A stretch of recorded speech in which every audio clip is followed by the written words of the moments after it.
Emas kembali gagal naik untuk tembus level 2036 yang sudah sempat kita bahas sejak 2 hari terakhir. Lalu kemudian permasalahannya adalah dolar juga ternyata masih tetap turun alias melemah. Ya, sepertinya inilah yang akan kita lihat dalam beberapa hari ke depan, terutama kaitannya dengan bentrok dengan berita China. Jadi kita akan lihat sebetulnya apakah dolar masih tetap menguat atau dia akan melemah lebih lanjut. Oke, kita lihat seperti demikian. Jadi dalam grafik US dollar yang sudah kita bahas kemarin, ternyata betul dia turun tapi juga tertahan di level terendahnya mirip dengan level long white candle ya, atau bullish candle yang ini. Ini adalah level 102.742. Jadi kalau kemarin kita lihat, ya betul 102.77 ya. Jadi hampir sama, hampir equal, lalu kemudian dia naik dan ditutup agak rebound. Nah cuman masalahnya kalau kita lihat dari potensi candlenya, sebetulnya dia masih ada potensi untuk penurunan. Karena penurunan ini terlihat dari candle hammer ataupun hanging man. Kalau kita anggap ini muncul di atas teritori resistance, maka ini harusnya adalah hanging man, sehingga potensi yang benar adalah dia masih akan tetap berpotensi mengalami penurunan. Jadi kita akan lihat ini dalam beberapa jam ke depan, penentunya adalah data GDP. Apakah betul data GDP tersebut akan rilis lebih lemah atau justru lebih kuat daripada perkiraan kita. Kemudian, kondisi yang juga harus kita ingat adalah dia masih tetap membayangi market terkait dengan potential head and shoulder atau inverse head and shoulder. Jadi hati-hati, selama dia tidak turun atau tidak ada tanda-tanda untuk penurunan lebih lanjut di bawah level 101 ataupun 102, maka kemungkinan kita akan lihat potensi penguatan di kemudian hari. Nah, saya jadi teringat kemungkinan kalaupun misalkan kita lihat, sebetulnya dalam garis besarnya adalah kita masih tetap dalam jalur ini, dan tentunya ini yang terlihat di grafik H4 ya. Jadi posisi dari bullish rectangle, kemudian lanjutkan kenaikan, dan kenaikan yang dianggap belum selesai. Jadi kalaupun misalkan penurunan ini hampir sama dengan yang kita harapkan, yaitu kemungkinan potensinya hanya turun sebagai pullback ataupun retest support sebelum akhirnya dia lanjutkan kenaikan ataupun penguatan dari area bullish rectangle tersebut. Ya, kurang lebih seperti ini kalau kita lihat di grafik H4. Jadi sebetulnya tanda-tanda tersebut belum menunjukkan bahwa kita sudah keluar dari pola tekanan ataupun penurunan US dollar. Tapi satu sisi kenaikannya pun masih bisa berlanjut. Nah, satu sisi kalau kita lihat ini ada harapan juga. Ini adalah left shoulder, ini bagian head, ini kemudian right shouldernya. Jadi kalau misalnya seperti ini, maka yang akan kita lihat berikutnya adalah potensi penurunan seperti demikian. Nah, cuman lagi-lagi sayangnya kita masih belum mendapatkan clear area apakah dia akan lanjut tembus di bawah level 102 atau malah dia kembali naik dan kemungkinan sentuh atau bahkan menjangkau level 104. Jadi penentunya GDP dan juga data PCE besok malam. Kalau kita perhatikan dari US Treasury yield-nya juga demikian, potensinya ternyata betul. Yang terjadi kemarin adalah double bottom, tapi juga masih ada bayang-bayang terkait dengan inverse atau head and shoulder ya kemarin itu di teritori yang ini. Cuman sayangnya karena dia sudah tembus level 0%, jadi kita tidak anggap lagi sebagai head and shoulder. Melainkan di sini kita mungkin setelah atau kemarin dengan dorongan dari double bottom, maka yang sedang kita lihat atau yang potensi kita akan lihat adalah potensial dari double top.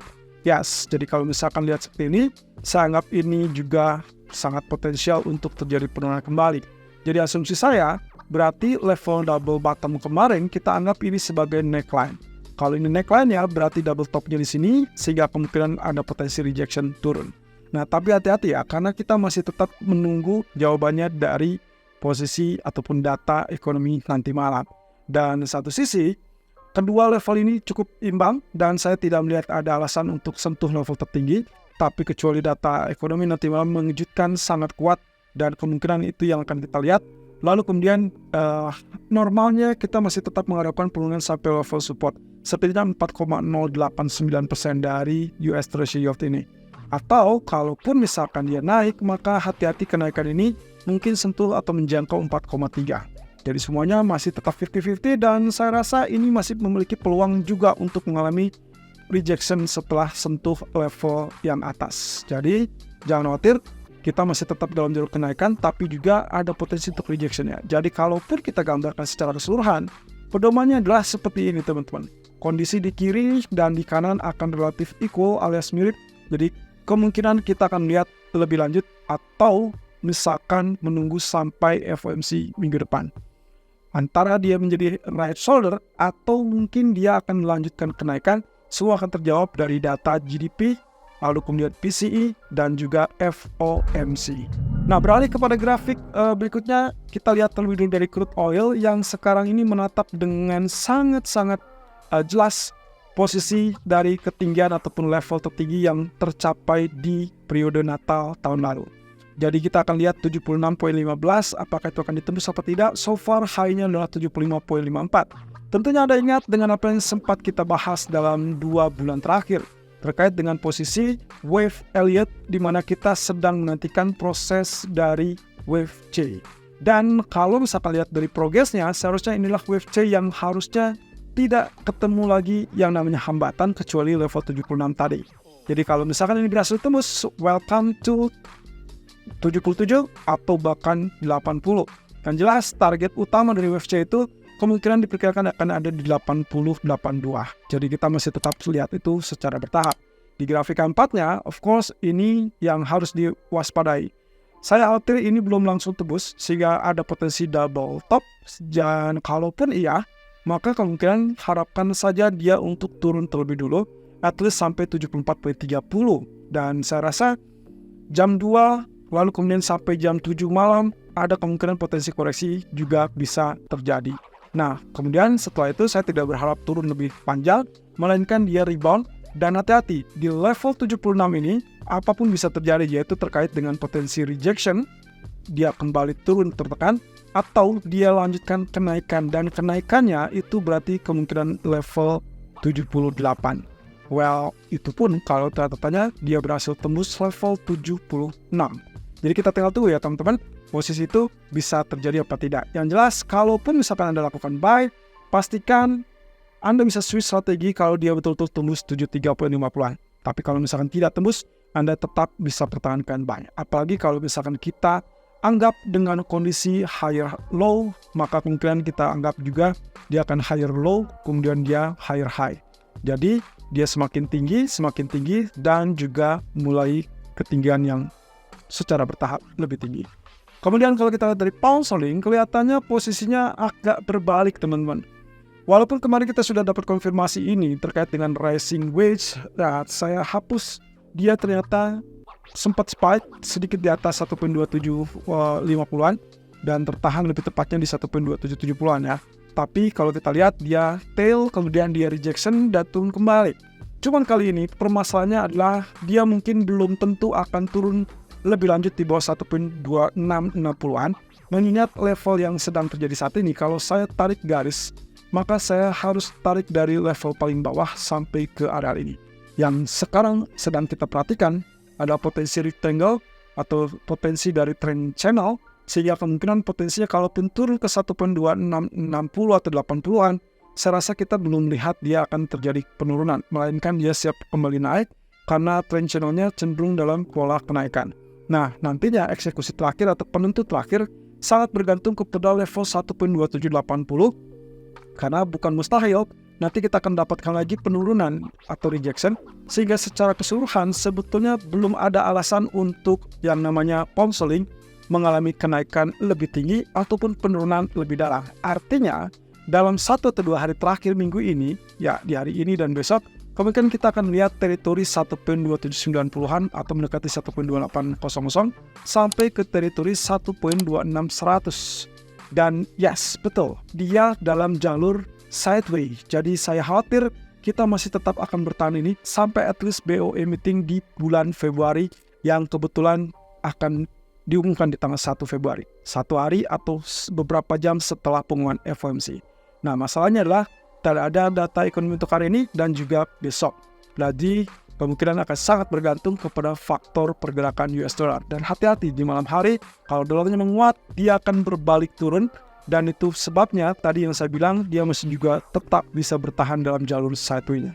Nah, tapi untuk skenario awal, silakan tetap pertahankan eksekusi buy.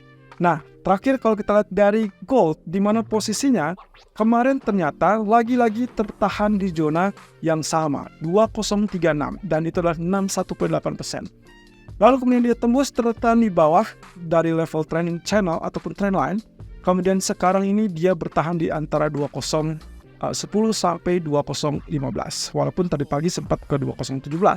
Tapi apapun itu, secara normal, kalaupun kita anggap dia akan ada pullback, maka kemungkinan pullback yang paling mumpuni ataupun yang potensial itu maksimum di 2023. Artinya Anda bisa lakukan sell di kisaran 2020 sampai 2023, lalu kemudian harapkan dia untuk pola penurunan lanjutan, dan itu berarti mengincar 2001. Dalam hal ini di grafik H1 saya tidak melihat ada potensi turun di bawah 2000, tapi mungkin di grafik H4 kita akan melihat hal yang berbeda, tapi tidak apa-apa. Artinya sampai jam 5 sore atau jam 6 sore Anda masih diperkenankan untuk menggunakan basis H1, tapi hati-hati menjelang malam atau memasuki sesi malam hari, terutama menghadapi data, harap bahaya itu akan terdeteksi, yaitu kalaupun misalkan sudah turun sampai 201, Anda sebaiknya exit, lalu kemudian perhatikan data ekonomi nanti malam.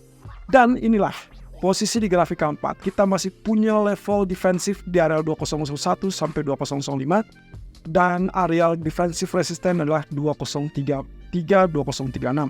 Nah, selama areal ini tidak ditembus, maka kemungkinan potensinya masih tetap turun, dan ini 1, 2, 3 dia mengalami penurunan, dan area orange adalah 2015, 2020, jadi asumsi saya dia masih tetap bisa turun.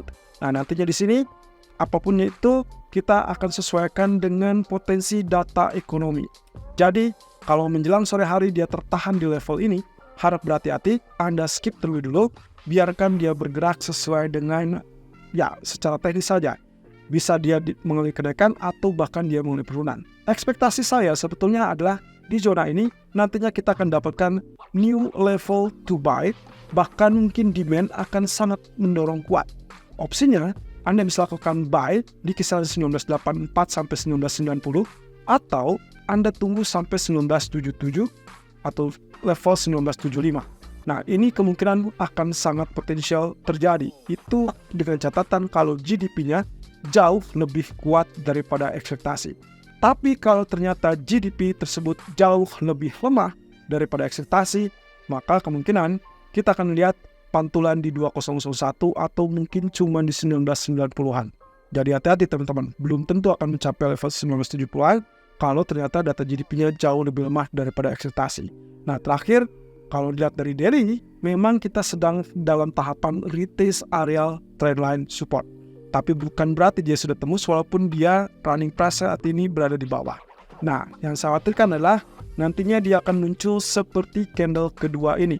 Kalau Anda perhatikan, dia sempat turun di bawah trendline, tapi besoknya di candle berikutnya dia berhasil tutup dengan bullish. Sehingga ini sangat potensial apapun itu bisa up, bisa turun. Nah, semua itu kaitannya dengan data ekonomi nanti malam.